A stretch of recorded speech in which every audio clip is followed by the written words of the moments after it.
Alors, comment ai-je connu les chantiers du Cardinal? C'est au siècle dernier, il y a, je sais pas, 30, 40, 50 ans peut-être, le temps passe vite.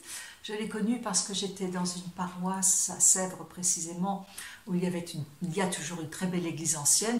Et moi, je faisais partie de la paroisse Notre-Dame-des-Bruyères, église moderne. Nous avions besoin de la générosité des chantiers du Cardinal, donc j'ai été donateur. Et puis mes enfants ayant grandi, ils en ont bénéficié aussi, donc moi aussi par contre-coup, parce que le local de la Louve, où ils avaient leur réunion scout et l'aumônerie, a été aussi soutenu dans ses travaux par les chantiers du Cardinal.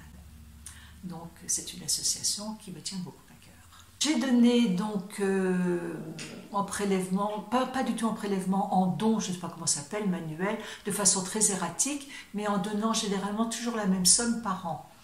Et j'ai commencé à donner par prélèvement automatique aux associations avec lesquelles je suis la plus généreuse. Et puis l'une d'entre elles m'a téléphoné un jour en me disant « Écoutez madame, nous constatons que vous donnez toujours la même somme par an, mais de façon très erratique, et pour nous, ce n'est pas confortable de ne pas savoir si nous allons disposer de cet argent. Donc est-ce que vous pouvez donner cette somme par prélèvement automatique, c'est plus confortable pour nous ».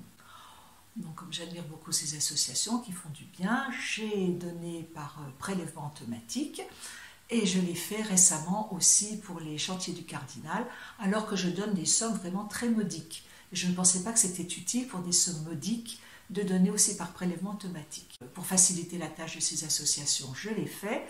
Et puis je me suis rendu compte que c'était aussi très confortable pour moi parce que je n'ai plus à penser à regarder où j'en suis dans mes dons. Donc j'y suis passée également pour les chantiers du Cardinal.